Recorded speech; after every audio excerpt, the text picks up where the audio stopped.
మిత్రమా, ఎందుకలా మోసుకుపోయిన దారుల వైపే దీనంగా చూస్తున్నావు? దిక్కులకు మించిన లెక్కలేవని దారిలో ఉన్నాయి నేస్తమా, నీ కడుపు నింపుకోవడానికి. ఈ జానెడు పొట్ట నింపడానికి నువ్వు మోసాలు చెయ్యనక్కర్లేదు. అయితే అది ముద్ద రాజభోగాల మధ్య తినాలని నువ్వు తాపత్రయపడితే మాత్రం యుద్ధాలు చెయ్యాలి, మోసాలు చెయ్యాలి, ఎన్నో నిద్రలేని రాత్రులు గడపాలి. ఈ లోకంలో ప్రతిదీ నీ ఆశ, నీ నిర్ణయం మీద ఆధారపడి ఉంటుంది నేస్తమా.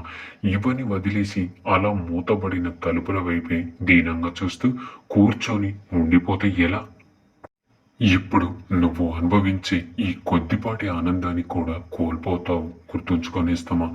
నీకు భయం ఎప్పుడు పుడుతుందో తెలుసా?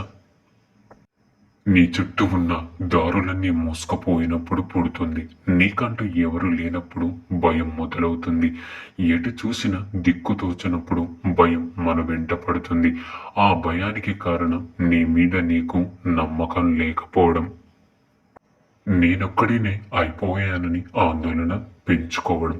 కానీ ఒకటి గుర్తుంచుకొనేస్తామా, నువ్వు ఒంటరి అయిపోయినా, ఒక్కడివే నడవాల్సి వచ్చినా నీకంటూ ఏదో ఒక మార్గం దొరకకపోదు. అందుకే ఎప్పుడు గుంపుతో వెళ్ళకు. ఒక్కడివే వెళ్ళు.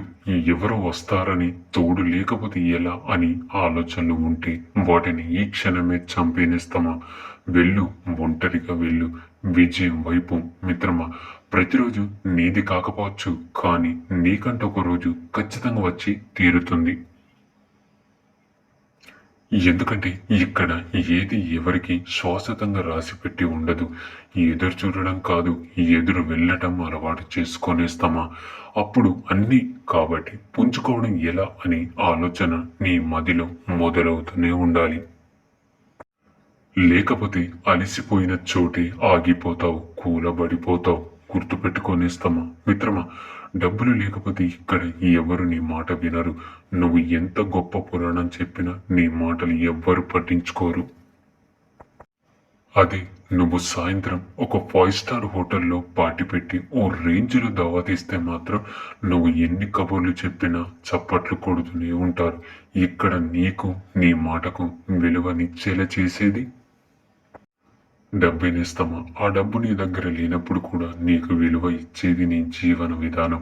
డబ్బు ఉన్నప్పుడు ఊరేగి, లేనప్పుడు ముసుగుతనాన్ని పడుకోకుండా ఎప్పుడు ఒకేలా ఉంటే అలాంటి బ్రతుకు నీకు సమాజంలో విలువను తీసుకువస్తుంది. వాడు డబ్బులు ఉన్నా ఒకేలా ఉంటాడు, లేకపోయినా ఒకేలా ఉంటాడని మంచి మాటలను జనాలకు నీ గురించి మాట్లాడుకునేలా చేస్తుంది. మిత్రమా, నీకు ఉన్న బలహీనత ఏంటో తెలుసా? నీకు ద్రోహం చేసిన వారిపైన పగబెట్టి రివెంజ్ తీసుకోకపోవడం. నీకు నీ మనసుకు తగిలిన గాయాన్ని వెంటనే నువ్వు మర్చిపోవడం. ఈ రోజుల్లో ఇలాంటి మనస్తత్వం అస్సలు పనికిరాదనేస్తమా. మనకు ఒకటి నుంచి చెడు ఎదురైతే వాడిని ఖచ్చితంగా మనం గుర్తుపెట్టుకోవాలి. లేకపోతే మోసుకుపోయేంత అమాయకత్వం నీకుంటే జాలి, దయ లేకుండా మళ్ళీ మళ్ళీ నిన్ను మోసం చేసి సిగ్గులేని మనస్తత్వం ఇక్కడ చాలా మందికి నరాన్న జీర్ణించుకుపోయింది నేస్తమా. జీవితంలో మనకు తగిలిన ప్రతి దెబ్బ మనం గుర్తుపెట్టుకోవాలి. ఈసారి ఎదురైతే తీసి దూరంగా విసిరేయాలి. మిత్రమా, అన్నీ ఉన్న ఏదో ఒక దాని కోసం ఏడ్చేవాడే తప్ప పుట్టినప్పటి నుంచి చచ్చే వరకు బాధలు లేనివాడు, సంతోషంగా ఉన్నవాడు ఎవరు ఉండరు. ఈ పోరాటం కేవలం బ్రతకడం కోసం మాత్రమే కాదు. మనతో మనం, మన మనసుతో మనం పోరాటం చేయాల్సిందే. మనకు నచ్చినవి దూరం అవుతున్నప్పుడు, మనం కోరుకున్నవి మనకు దక్కనప్పుడు, నీ దగ్గర అన్నీ ఉన్నా నీకు కావలసిన వాళ్ళు నీ పక్కనే లేనప్పుడు, మనం ఎంత ఒదిగినా మనల్ని అపార్థం చేసుకున్నప్పుడు, ఇలా ప్రతి చోట పోరాటం మనతో మనమే. ఎందుకంటే మనం ఎంత నిజాయితీగా ఉన్నా ఇక్కడ ఎంతో కొంత సంతోషంగా జీవించాలంటే నీతో నీకు పోరాటం తప్పదు నేస్తమా. మిత్రమా, నీ దగ్గర డబ్బులు ఉన్నప్పుడు విచ్చలవిడిగా ఉన్నారంటే మీ దగ్గర డబ్బులు లేనప్పుడు నిన్ను బిచ్చగాడి కంటే హీనంగా చూస్తారు. డబ్బులు ఉన్నప్పుడు చిందేశాడు ఇప్పుడు దిక్కులు చూస్తున్నాడని హేళన చేస్తారు అంతే తప్ప నువ్వు ఎంతమందికి పెట్టావో నీ దగ్గర డబ్బు ఉన్నప్పుడు ఎంతమంది నీ చుట్టూ తిరిగారు అనేది మాత్రం ఎవరు కూడా గుర్తుపెట్టుకోరు. కాబట్టి డబ్బులు చేతిలో ఉన్నప్పుడు ఎవరైతే స్పృహలో ఉంటారో వాడి బ్రతుకు బాగుంటుంది. ఎందుకంటే మనిషి దగ్గర డబ్బు వాసన అనేది లేకపోతే ఎవరు కూడా నీ దగ్గరకు రారని గుర్తుపెట్టుకో మిత్రమా. మిత్రమా, నీకు ఎవరిని తిట్టే అధికారం లేదు. నమ్మింది నువ్వు, మోసపోయింది నువ్వు. కేవలం అది నీ తప్పే అయినా నువ్వు ఒక మనిషిని నమ్ముతున్నావంటే అక్కడి నుంచి నీ పతనం మొదలైందని అర్థం చేసుకో.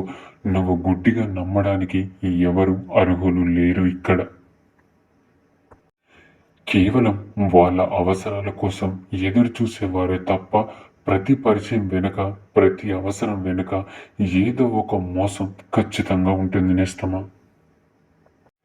కాకపోతే పరిస్థితిని బట్టి, అవకాశాన్ని బట్టి అది కొంచెం అటు ఇటుగా బయటపడుతుంది.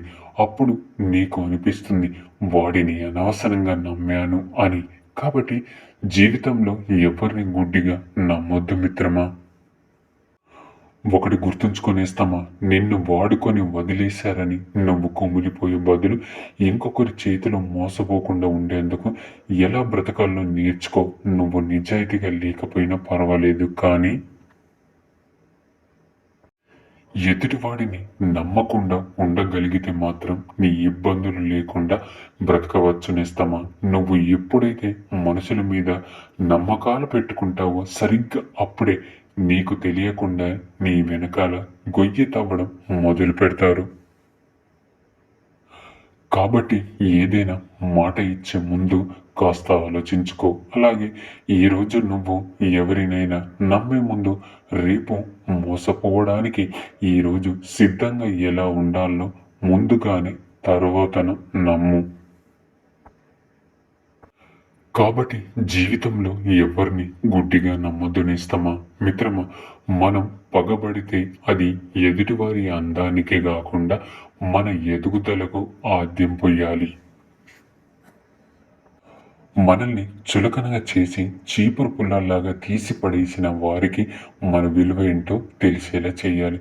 మన గురించి నలుగురి దగ్గర 4 రకాలుగా చెప్పిన దిగజారుడు మనిషిని మన ముందు తల వంచుకునేలా చెయ్యాలి. మన దమ్మేంటో తెలిసినప్పుడే కదా అవతలివాడు మనల్ని చులకనగా చేసేది. మరి అలాంటప్పుడు మనమేంటో చూపించకపోవడం మన తప్పే అవుతుంది కదా నేస్తమా. మిత్రమా, ఈ 2 గుణాలున్న మగవాడిని ఈ ఆడది వదులుకోదు. ఒకటి క్షమించే గుణం, రెండవది అర్థం చేసుకునే మనసు. కాదంటారా? ఈ సూక్తుల్లో ఏ సూక్తి నచ్చిందో కామెంట్ చేయండి. ఈ వీడియో కనుక నచ్చినట్లయితే మరిన్ని వీడియోస్ కోసం మన ఛానల్ని సబ్స్క్రైబ్ చేసుకొని మాకు కొంచెం సపోర్ట్ చేయండి. ధన్యవాదములు.